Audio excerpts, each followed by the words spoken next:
There was a time, long ago, when the human spirit hummed.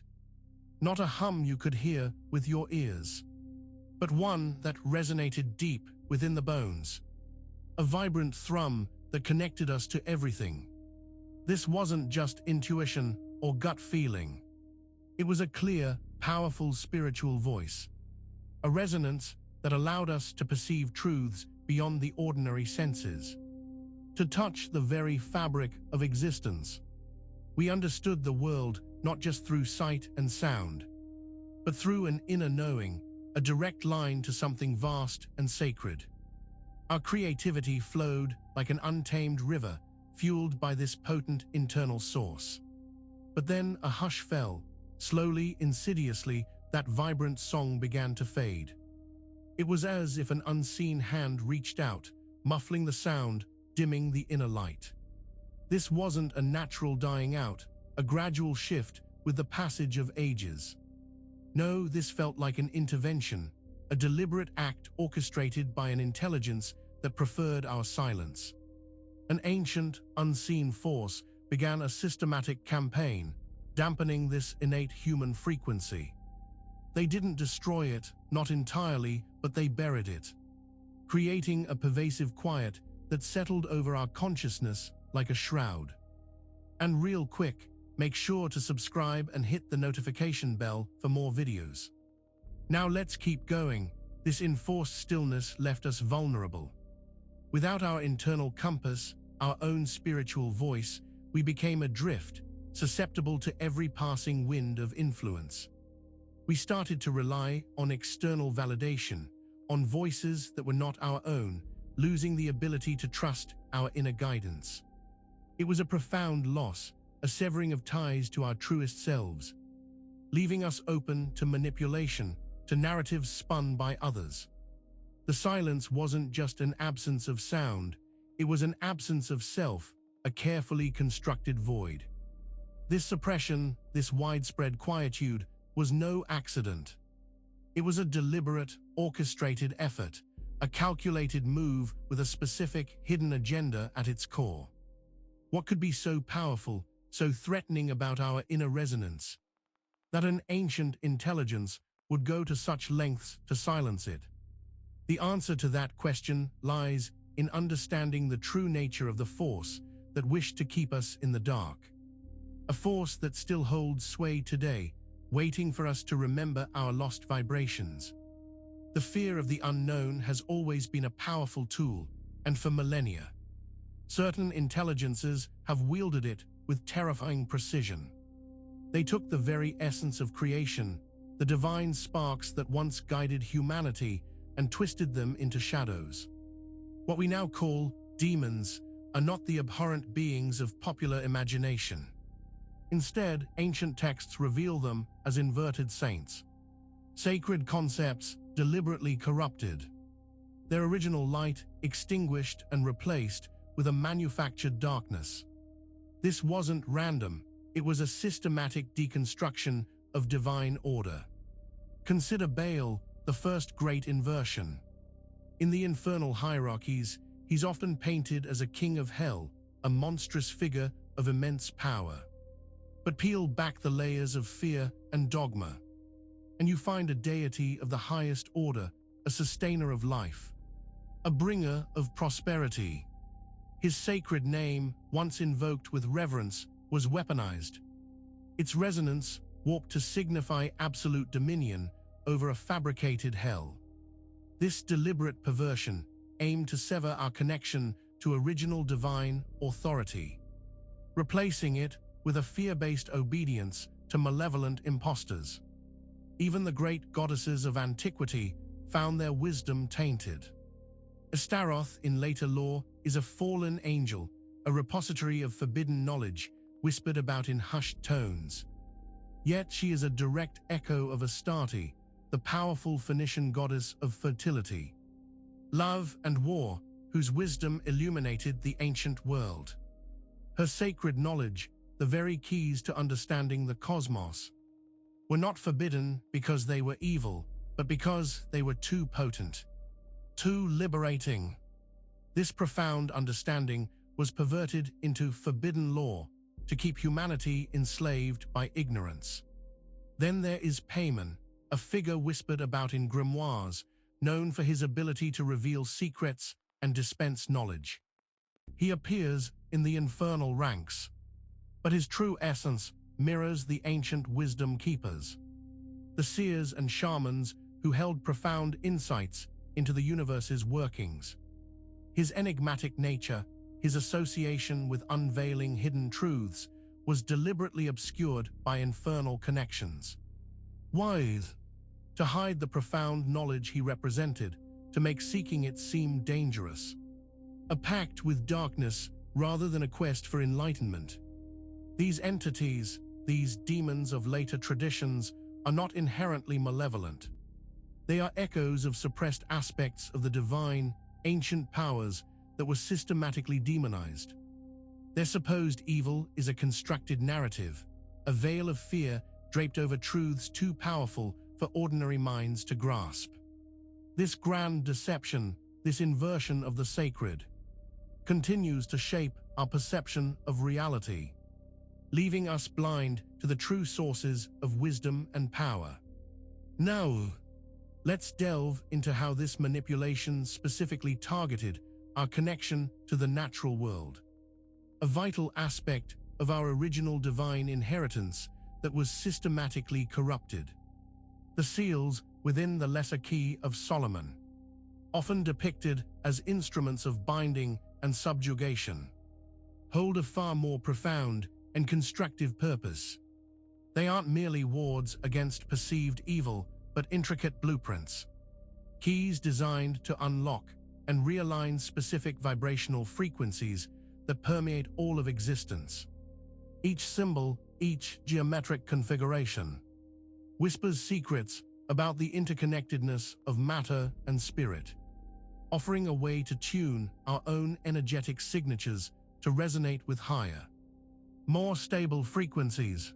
Understanding these seals means moving beyond the simplistic notion of trapping forces, and instead recognizing them as sophisticated tools for spiritual reconstruction and defense. This understanding shatters the conventional interpretation of the so-called infernal hierarchy. What is presented as a rigid, subterranean dominion populated by monstrous beings is in fact a sophisticated allegorical map of consciousness itself. It details not literal realms of torment, but various states of being, levels of awareness, and the intricate pathways of hidden knowledge. Each named entity represents a specific energetic pattern or a facet of consciousness that can be understood, integrated, or transmuted rather than feared and fought. This hierarchy is not a prison, but a complex landscape of the mind and spirit waiting to be explored with wisdom. The practices associated with necromancy are similarly veiled in misunderstanding and fear. The term itself is a deliberate misdirection, intended to evoke images of gruesome rituals and communication with the deceased. In truth, it points to the ancient art of manipulating energetic structures and ancestral echoes. It's about understanding the residual energies that linger, the imprints left by generations past, and learning to interact with these foundational forces, not to control the dead, but to integrate their wisdom and resolve their lingering disharmonies within our own energetic framework. When these texts are finally decoded, their true intent becomes clear. They are not grimoires for summoning malevolent entities or for enslaving spirits, but profound guides offering pathways to reclaim lost spiritual faculties. They provide the means to reconstruct fragmented aspects of the soul, to mend the tears in our energetic fabric caused by millennia of suppression and fear. The Lesser Key, in its true form, is a manual for spiritual wholeness, a forgotten testament to our inherent power and resilience. But to access this power, we must first understand the deceptive nature of the illusions that have been woven around these sacred arts, and how they have obscured our connection to the very essence of life. This brings us to the surprising origins of what is often perceived as a dark art, and its true role in humanity's forgotten knowledge. The very idea of heresy in the context of magic is a fascinating one. It implies a deliberate deviation from an accepted norm, a rejection of established doctrines. But what if the heresy was actually a resistance to a system built on lies? Magic systems that were branded as heretical, the ones whispered about in hushed tones and deliberately hidden away, often held a potent secret. They offered a direct line to the raw, unfettered forces of creation. Think about it. Instead of going through intermediaries, through established religious structures or even societal norms, these practices allowed individuals to tap directly into the wellspring of life itself. This was a dangerous proposition for those in power, as it bypassed any gatekeepers and demanded a personal connection to the divine, a connection that couldn't be easily controlled or taxed. These forbidden texts, particularly those with Gnostic leanings, spoke of a creator who was, shall we say, less than perfect. They warned of a cosmos designed to trap souls, a grand illusion built to keep humanity ignorant of its true potential and divine heritage. This wasn't just a philosophical debate, it was a cosmological accusation, to suggest that the very system of reality was a cage and that there was a higher, truer divinity beyond it, was anathema to the prevailing powers. The implication was stark. Your divine rights had been stolen, your spiritual inheritance gambled away by a cosmic impostor. Consider the practice of exorcism not as a battle against external demons, but as a profound act of reclaiming one's own sacred space.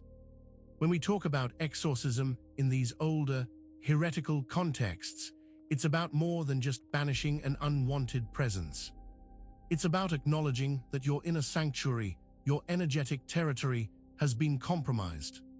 The protocols are designed to reassert your divine sovereignty, to sweep out any foreign influence that has taken root, and to firmly re-establish your rightful dominion over your own being. It's a powerful concept, a spiritual house cleaning of the highest order.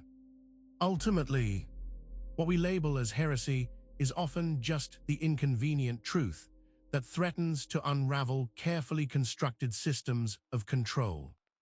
The magic deemed forbidden, the texts deemed dangerous, these were simply pathways to individual empowerment. They empowered people to question, to explore, and to connect with their own inherent divinity, bypassing the need for any external authority. This defiance of established dogma, this reclaiming of personal spiritual authority, is what truly terrified those who sought to maintain dominion. And it's this very spirit of unfettered inquiry that we must understand to unlock the next layer of hidden knowledge. The serpents of old were not creatures of malice, but symbols of profound wisdom, guardians of Earth's potent energies. Their coiled forms represented the cyclical nature of life, death, and rebirth, a deep connection to the chthonic realms from which all life springs. When Christianity began its ascent, severing humanity's ties to these primal truths was essential. By twisting the serpent's image into one of temptation and deceit, a tool of the devil, a vital conduit to ancient, embodied knowledge was shut down. This wasn't just about a mythical story. It was a deliberate act to disconnect us from the very roots of our being, from the Earth's pulsing heart and the wisdom it held. But perhaps the most striking example of this repurposing lies in the figure of the fallen angel. Consider the ecstatic, liberating energies of deities like Dionysus, the god of wine, revelry, and primal joy. His followers experienced a sacred madness, a shedding of inhibitions that allowed for profound spiritual connection and self-discovery. This untamed, vibrant force was a direct threat to the rigid doctrines of control. It was far easier to demonize such liberation, to twist it into narratives of debauchery and the descent of proud angels cast out of heaven for their hubris. This transformation instilled a deep-seated fear of ecstatic experience, equating true freedom with sin. Then there is Saturn, the ancient deity representing time, structure, and profound wisdom, often seen as a benevolent father figure.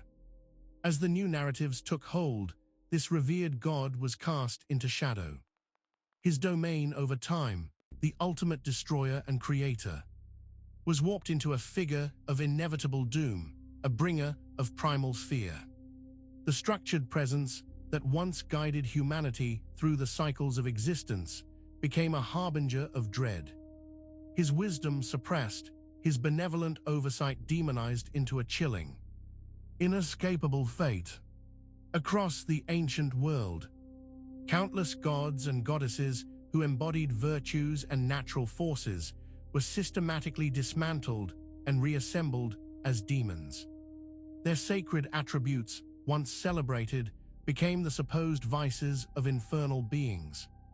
The vibrant life force of a fertility goddess was perverted into lust, the protector deity's strength into aggression, and the wisdom of a sage god into cunning deceit.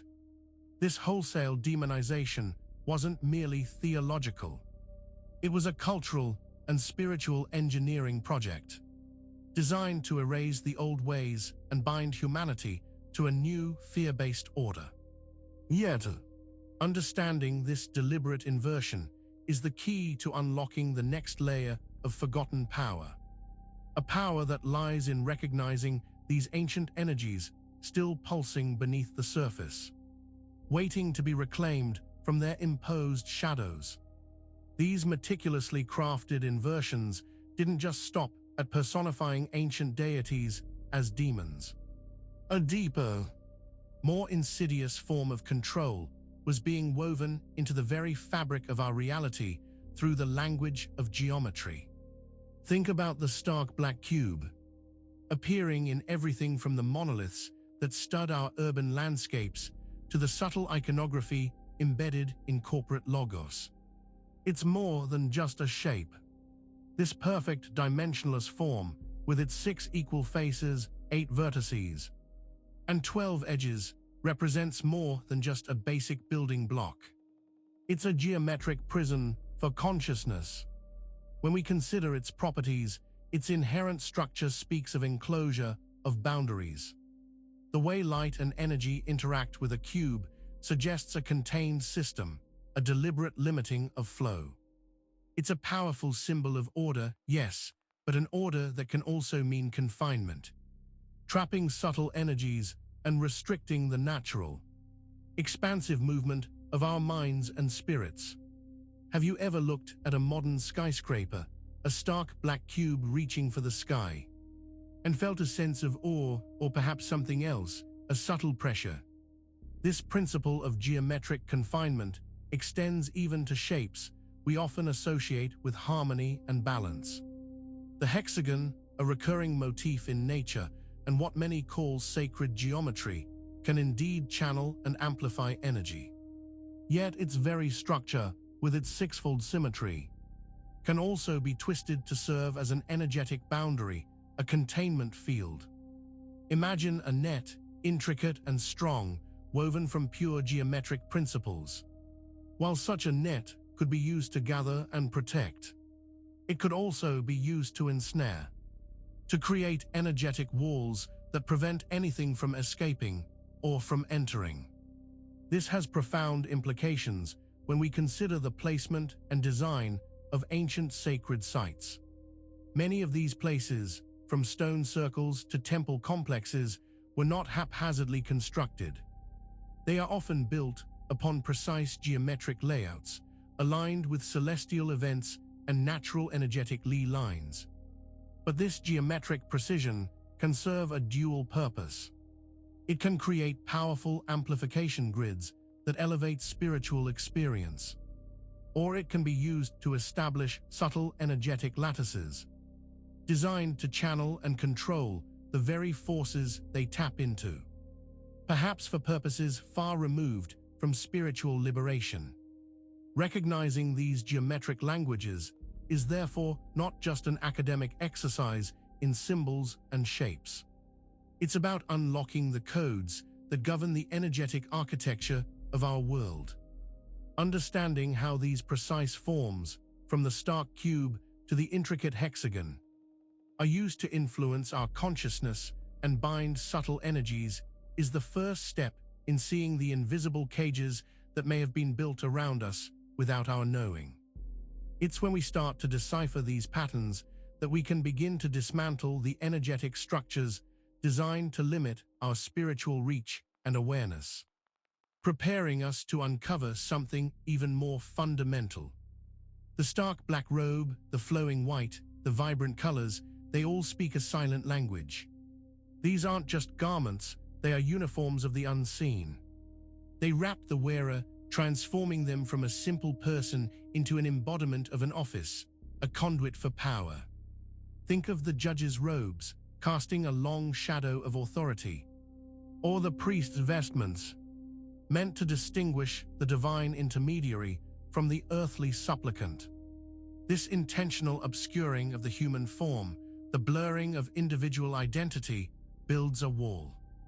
It creates an immediate, unspoken hierarchy, separating the wearer from those who stand outside the circle, fostering a sense of deference and distance that can be incredibly hard to cross. It's a visual cue that says, "I am set apart. I hold knowledge or power you do not." And what are the carefully choreographed steps? The verses spoken in unison, the precise gestures repeated with unwavering solemnity. These rituals, when stripped of their genuine spiritual intent, become something else. They transform into elaborate performances, meticulously rehearsed not for shared enlightenment, but for ingrained obedience. Each movement, each word, is designed to reinforce a very specific worldview, a predetermined path. Deviation isn't just discouraged. It's often rendered unthinkable by the sheer weight of tradition and the fear of disrupting the sacred order. It's like a play where only the rehearsed lines are permitted, and straying from the script risks chaos. Within these rehearsed performances, a subtler form of control is often at play. Certain cadences, specific tonal frequencies, and rhythmic chants are employed not merely for their aesthetic beauty or spiritual resonance. These sonic patterns can act like keys, unlocking specific states within the human mind. They can gently nudge brainwave activity towards a more suggestible frequency, creating an atmosphere of deep receptivity. In this state, the dogma, the teachings, the very framework of belief being presented, are absorbed with less critical thought, fostering a profound and often unquestioning compliance. These layers of symbolic attire and ritualistic practice, the robes and the carefully enacted ceremonies, serve a singular purpose. They weave a complex tapestry of illusion. What is artificial is made to glow with an otherworldly light, appearing sacred and inviolable. Conversely, the truly divine, the direct and unmediated spark of connection, is often shrouded in mystery, presented as something too potent, too dangerous, or simply too inaccessible for the ordinary individual to grasp. This careful construction of perceived divinity, however, distracts from the more profound energetic truths hidden within ritual, truths about consciousness and obedience that await a closer examination. Even the most revered benevolent deities faced a subtle, insidious transformation. Consider the ancient goddess Astarte, a powerful symbol of fertility, love, and even war in many early cultures. Her name, once invoked with reverence, was systematically twisted. Her essence perverted to become Astaroth, a demoness associated with vanity, deceit, and lewdness. This wasn't a mere linguistic accident. It was a deliberate act of spiritual sabotage. a chilling example of how divine feminine power was systematically demonized and castrated in the New Order. The corrupted name became a weapon, a barrier erected to prevent direct connection with the original, potent archetype. This corruption wasn't limited to a single goddess. The creation of what we now call false gods was a meticulously planned strategy. Imagine spiritual energy as a flowing river meant to nourish the entire landscape of human consciousness. The architects of these systems sought to dam that river, to divert its life-giving waters into artificial channels, leading them not to the true source of spiritual nourishment, but to manufactured deities designed for control. By establishing these usurped figures, they could then dictate who or what received devotion, effectively siphoning off the collective spiritual power and directing it towards their own constructs, away from the unadulterated divine. But how could such a seemingly abstract act of corruption hold such potent sway? In many esoteric traditions, the very essence of a being, its divine spark, is intrinsically linked to its name. A name is not just a label, it is a vibration, a key that unlocks understanding and connection. To invert a divine name is to twist that vibrational key, to scramble the lock, and in doing so, to weaken or even sever the connection to the original, pure essence. It's a profound act of spiritual sabotage, designed to disorient and to disconnect, leaving the seeker lost in a labyrinth of corrupted symbols and false promises. This systematic inversion of divine names and the establishment of these manufactured deities weren't just about controlling others. They were also about obscuring the path to reclaiming our own divine essence. Understanding these name inversions is a crucial step. It allows us to see past the corrupted monikers and recognize the true divine being that lies beneath the imposed falsehoods.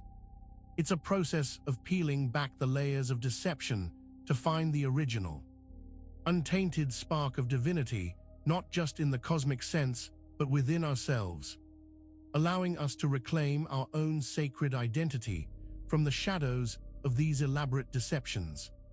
A revelation that leads us to question the very nature of what we've been taught is divine, and what true spiritual authority really means. We've seen how names can be twisted, how sacred symbols can be inverted to serve darker purposes, and how a complex web of deception has been woven around spiritual truths. But what if the very concept of spiritual growth, the journey we are told we are on, is itself a carefully constructed cage? What if the lessons we learn, the progress we think we are making, are all part of a grander scheme to keep us bound? This isn't about external demons or forgotten texts anymore. It's about the fundamental mechanics of consciousness and existence itself, and how they might be designed for a purpose far from our own liberation. Consider the idea of reincarnation, of souls moving through lifetimes to learn and evolve. It sounds like a benevolent system, a chance for growth and refinement. But what if it's more like a perpetual farm? A way to continuously draw energy, to harvest the essence of consciousness without ever allowing it to truly break free. Each life, each lesson, each struggle could be a step in a cycle designed not for ascension, but for attrition.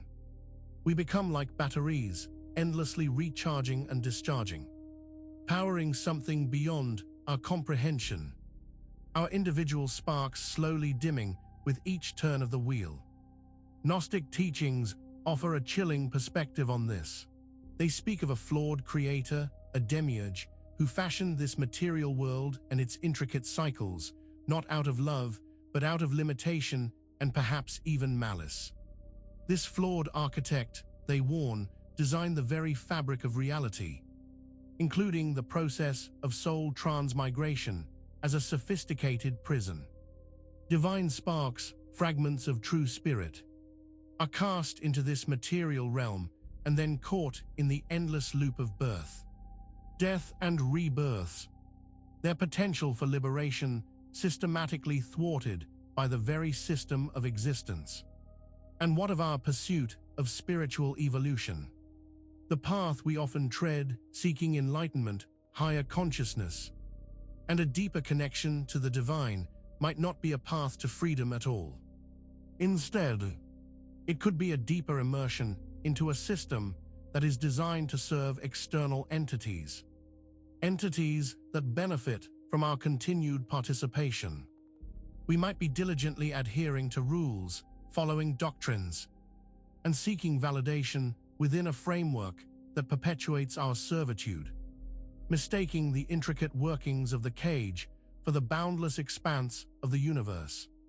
The true meaning of spiritual freedom might lie not in perfecting our dance within the cycles, but in recognizing the dancers and the music for what they truly are, and finding a way to step off the floor altogether. The realization that our spiritual journeys might be designed for harvesting, for prolonged imprisonment, is a profound and unsettling one.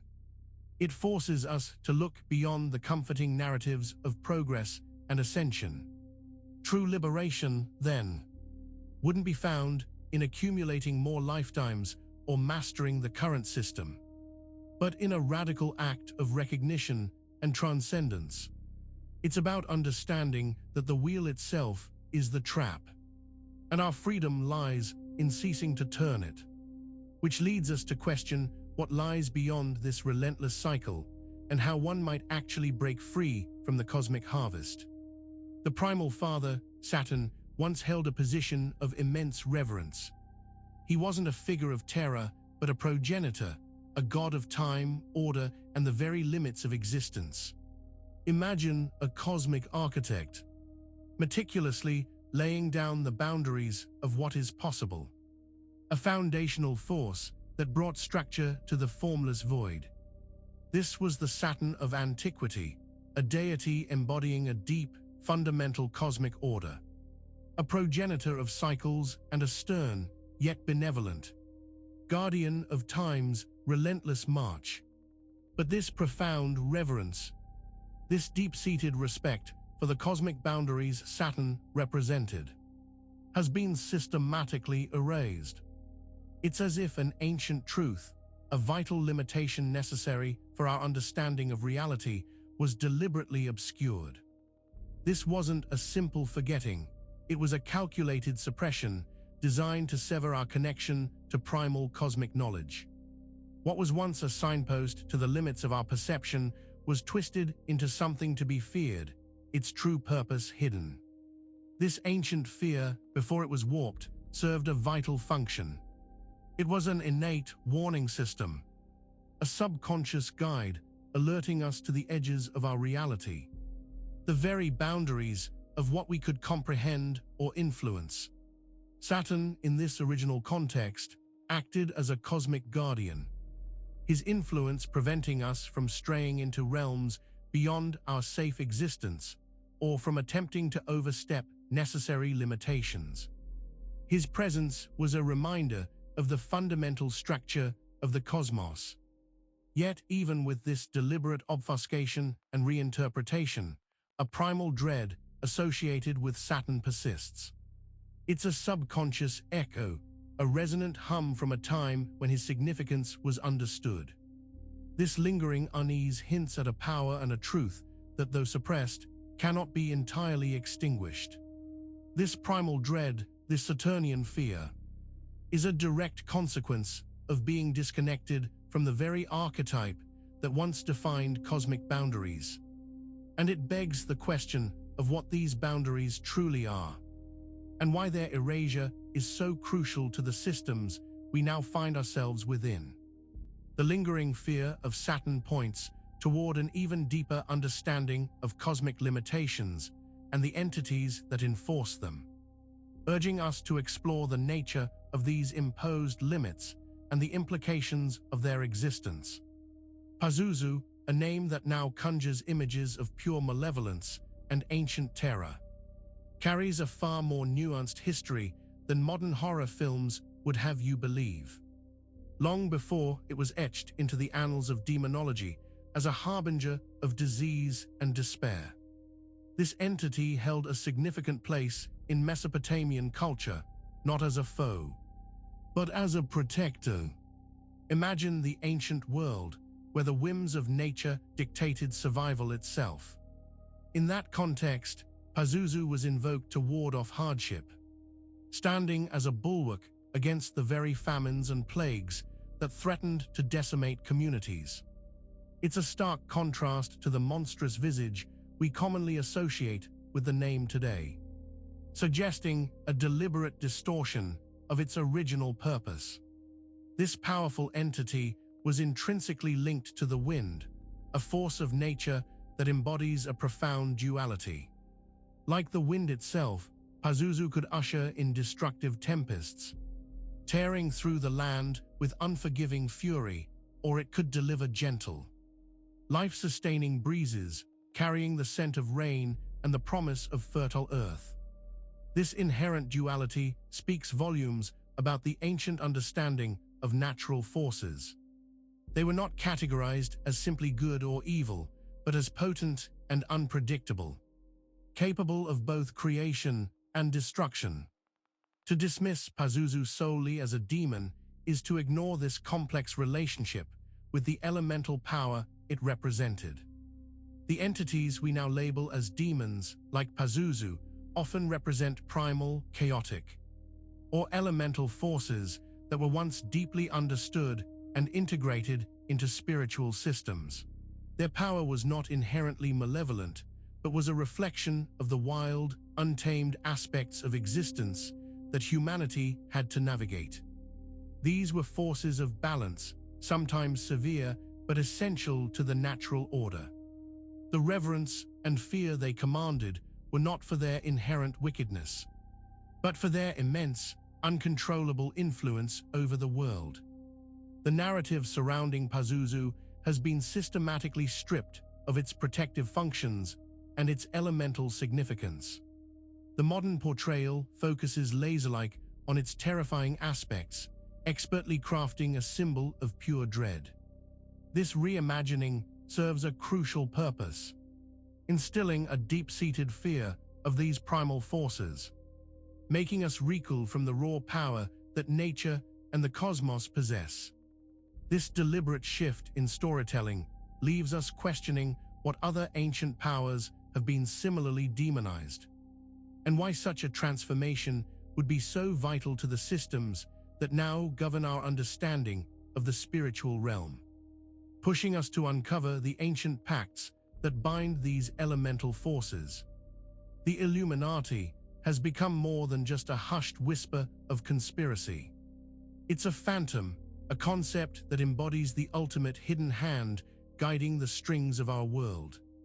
These aren't necessarily robed figures meeting in secret, but rather the invisible architecture of influence that shapes how we think, what we believe, and even what we desire.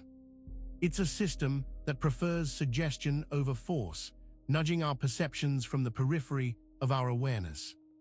This subtle manipulation is the true power, a pervasive current that flows beneath the surface of our everyday lives. It's the unseen force that crafts the narratives we consume, the trends we follow, and the very definition of what is considered normal or desirable. They don't need to break down doors when they can simply alter the lock, ensuring that we never even consider wanting to step outside. The symbol of the all-seeing eye, often associated with these shadowy orchestrators, is a stark reminder of this constant, unseen observation. It's not just about watching our actions, but about peering into the very landscape of our consciousness, understanding our fears, our hopes, and our deepest insecurities. This pervasive surveillance fundamentally shapes our perception of reality. It's a meticulously crafted world, a manufactured existence where our thoughts and desires are subtly steered. We are guided towards certain paths, presented with specific information, and subtly discouraged from questioning the foundations of our perceived world. We may feel we have agency, that we are making free choices every single day. But are these truly our choices, or are they carefully curated options presented within a predefined framework? The illusion of choice is a masterful tool, allowing us to believe in our autonomy while our entire decision-making process is subtly guided by unseen architects. This is how the veil is maintained, how true power remains hidden. But what happens when the veil begins to thin, and the architects behind manufactured reality are exposed, forcing us to confront the true nature of the forces that shape our destiny? The mechanisms of hidden influence are not confined to ancient rites or shadowy organizations. They manifest in the very systems that promise enlightenment and escape today. Consider Scientology, a modern phenomenon that, on its surface, offers a pathway to spiritual salvation and self-discovery. But delve deeper and you find a blueprint for control, a sophisticated design to not just influence minds, but to meticulously manage and harness a person's very essence. It's a stark reminder that the battle for consciousness plays out in unexpected arenas, using tools that masquerade as liberation. At the heart of this system lies the e-meter, a device presented as a profound spiritual instrument. It's said to measure the spiritual state of an individual, guiding them through their personal journey. But beneath the veneer of spiritual insight, it operates as a highly effective biofeedback tool. This technology doesn't just read energetic fluctuations. It actively maps and, crucially, influences a person's internal landscape. It's a direct interface with the subtle energies of the mind and body, a conduit through which a person's emotional and energetic state can be charted, and by extension, guided. What is being measured, and more importantly, what is being subtly directed by this seemingly benevolent machine? The process known as auditing is central to Scientology, presented as a therapeutic exploration of the self. Individuals delve into their past, confronting traumas and perceived spiritual burdens. Yet it's within this intimate exploration that the true rewiring begins. The repetitive nature of auditing, coupled with its structured questioning, can inadvertently suppress authentic memories, those that might challenge the established narrative. Instead, it opens the door for the implantation of specific directives, subtle shifts in belief and behavior that reprogram the individual's very core. Is this truly the unearthing of truth, or the careful cultivation of a desired identity? This orchestrated journey culminates in what is called the bridge to total freedom. It's a carefully constructed ladder, a meticulously planned progression through various levels and services. Each step promises greater spiritual awareness and liberation. However, this bridge is more accurately a descent into a sophisticated control matrix. The individual becomes increasingly entangled, their spiritual and financial resources channeled directly into the organization's apparatus. The promise of freedom becomes a carefully constructed path towards deeper, more intricate dependence, binding them ever tighter. As one ascends this bridge, a complex web of debt and obligation is woven. This isn't merely financial, though that is a significant component. It's a layered system that includes karmic entanglements and spiritual indebtedness, promises to the self and to the organization that ensure continued adherence.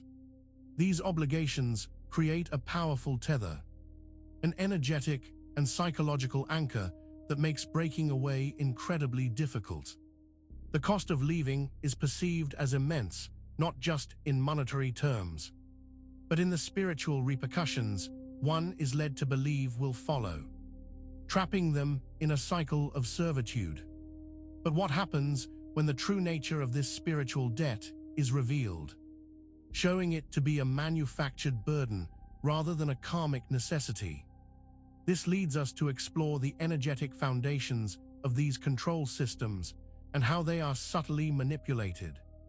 The Satanic Temple emerges not from a reverence for infernal powers, but as a sophisticated act of defiance. They wield the very symbols and doctrines of established religion as a weapon, a strategic inversion designed to pierce the armor of unchallenged authority. It's a deliberate provocation, a mirror held up to hypocrisy, forcing a confrontation with the uncomfortable truths hidden beneath layers of dogma. Their symbolism is a potent form of opposition. By co-opting the iconography of the sacred, they dismantle its power through deliberate repurposing. The familiar becomes alien, the revered becomes ridiculed, all in an effort to expose the perceived flaws and injustices within religious institutions. This isn't about inviting darkness, but about illuminating the shadows cast by unchecked power, making one wonder if the true rebellion lies in understanding the nature of the symbols themselves. The 8 tenets, while champions of reason, compassion, and justice, are cleverly framed within a structure that mirrors the inversion of sacred principles. Each tenet, divorced from traditional divine decree, stands as a testament to humanism, yet its very existence, presented as a counterpoint to established religious law, carries an ironic weight. This strategic framing begs the question: what happens when societal virtue is deliberately positioned as a form of religious dissent? This calculated approach allows them to exploit existing systems by adopting outward appearances that deliberately clash with dominant religious narratives. They can leverage legal and social frameworks designed for religious freedom, creating a powerful paradox. They essentially weaponize the very laws meant to protect belief, forcing institutions to grapple with their own selectivity and perceived biases. But what does this tactical application of the law reveal about the elasticity of societal structures designed to uphold faith? There are whispers of Gnosticism in their challenge to the established order, an echo of ancient rebels who sought to dismantle the authority of the demiurge. Yet their methodology diverges. Rather than seeking spiritual transcendence, the focus remains on societal subversion, a deliberate disruption of the present. This raises a crucial point. When the tools of the system itself are used to undermine it, does the nature of power fundamentally change or simply adapt to a new, more cunning form? These spiritual forces, the masters of subtle influence, don't storm castles with armies. They slip through the cracks like a whisper carried on the wind. Their power lies in an art form, the art of infiltration. Imagine an entity, not a monstrous beast, but a charming illusionist, weaving its way into the fabric of society unseen. It doesn't break down doors, it finds the unlocked windows, the unguarded thoughts. This insidious entry into minds and societal structures is their primary weapon. A quiet infiltration that bypasses all overt defenses, relying instead on an irresistible allure and the most potent deception. This subtle art of infiltration leads directly to the concept of seduction, but not in the way we typically understand it. Here, seduction is a sophisticated method of energy transfer. It's about drawing your attention, your focus, your very life force away from anything that might uplift or enlighten you. Think of it as a siphon diverting precious energy towards fleeting, often base, desires and distractions. This constant siphoning is crucial for maintaining their influence, leaving individuals drained and vulnerable, ripe for further manipulation. The true battlefield these entities understand is not made of flesh and blood, but of consciousness and belief. This is where their proficiency in psychological warfare truly shines. They are architects of confusion, planting seeds of doubt and discord within the collective mind. By expertly sowing discord, they create an environment of internal conflict, making it far easier to maintain their control. Their aim is to fracture our inner peace, making us easier to steer. These manipulative spirits thrive in the spaces where doubt and fear reside. They operate not with thunderous pronouncements, but with insidious whispers in the dark. These are suggestions, half-truths, and the amplification of our deepest fears, all delivered with a disarming subtlety. This constant erosion of individual will and critical thinking is their ultimate goal, leaving us susceptible to their carefully crafted narratives and ultimately weakening our ability to resist. Understanding this psychological warfare is key to grasping how these spirits of manipulation and seduction operate. But what happens when the whispers of doubt turn into outright paranoia? The awakening is not a distant event, it is the very present moment. For too long, we have been lulled into a state of passive observance, accepting the narratives fed to us without question. But the veil is thinning, and the intricate systems designed to fragment our awareness are becoming undeniably clear. To truly understand these hidden forces is only the beginning. The profound work lies in actively reclaiming the spiritual voice that has been deliberately suppressed, a voice that hums with the truth of our divine essence. When we acknowledge the echoes of manipulation, we also begin to hear the nascent stirrings of our own authentic song, waiting to be sung. This moment demands our attention, our clarity, and our courage to step into the light of our own knowing. But how do we begin this reclamation? It starts with cultivating our vibrational integrity. Imagine your personal energy field as a shield, one that can be strengthened by consciously raising your frequency. This isn't about some abstract concept, it's about practical daily choices. It's about recognizing what drains you and what empowers you. By focusing on activities, thoughts, and connections that uplift and harmonize your spirit, you build an inner resilience.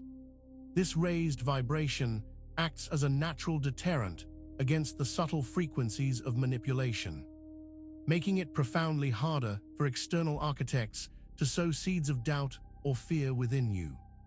It's about becoming a beacon of your own inner light, so brilliant that shadows have no hold. This dedication to vibrational integrity unlocks the true power of our expression. When your voice, untainted by external programming, is truly unleashed, it becomes a potent force of creation. This isn't just about speaking words, it's about the energy and intention behind them. It's the resonance of your deepest truths, spoken with conviction and clarity. Such authentic expression is a direct challenge to any system built on silencing and control. It's a vibration that cannot be muffled, a frequency that cannot be replicated or suppressed by those who seek to dictate reality. Your genuine voice is an untamed force, a testament to your unique spirit. Ultimately, this journey leads to the profound realization of our spiritual sovereignty. Reclaiming this sovereignty means seeing clearly through the veils of silence and illusion, acknowledging the intricate systems that have sought to diminish our inherent power.